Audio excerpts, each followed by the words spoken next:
Okay, Hot Lotus Yogis. This is day 6 of arm balances. It's another advanced arm balance, but then on day 7 we'll end with something nice. So this is Padma Mayurasana. So the Padma means lotus. So it's an arm balance from lotus. So only do it if you're comfortable with lotus. If you haven't got lotus, you can do it with straight legs, but it's much harder.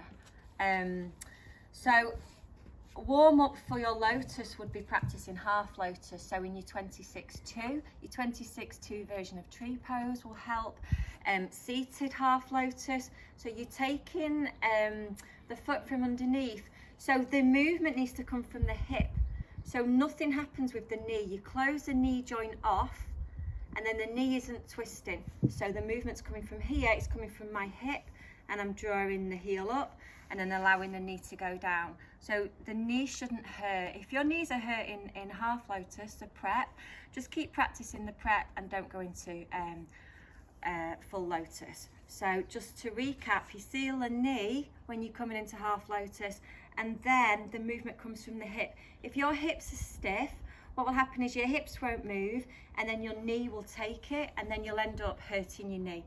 So it's got to come from the hip. You can take cobbler's pose here to help open the hips. You can take pancake pose to open the hips. So once you feel that your hips are okay, and you can get into lotus, we're going to try this arm balance. So traditionally in Ashtanga you would take the right foot in first, but I've got a foot injury, so I like my right foot to be on top. So getting yourself into lotus, it doesn't have to be a tight lotus, it can be quite a loose lotus.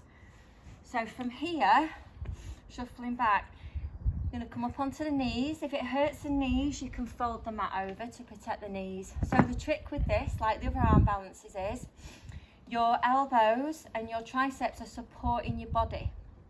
So I'll ask Ben to zoom in. If your elbows are here, it's going to be a lot harder to lift. If your triceps are coming in where the ribs are, and again this wobbly bit here, it'd be much easier. Once you're in Padma Mayurasana, Peacock Lotus, once you're there, you push the hips up and your lotus will undo, and then you just kick your legs out and land in plank. Your hand position can be forward, like chaturanga, or for peacock, normally you would take the wrist back. Doesn't really matter, you can have a play around with both. So I'm going to keep my hands forward.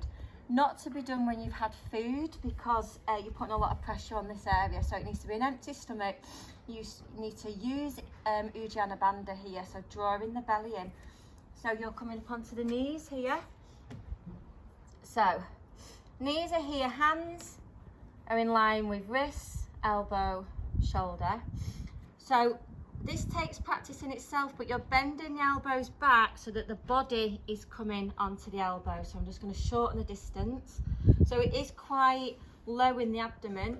Your chin can come down onto the mat if you want to, if you feel better with your chin down, and you'll get more height with the legs. So again, I'm not going to talk too much because I need to use bandha. So elbows in.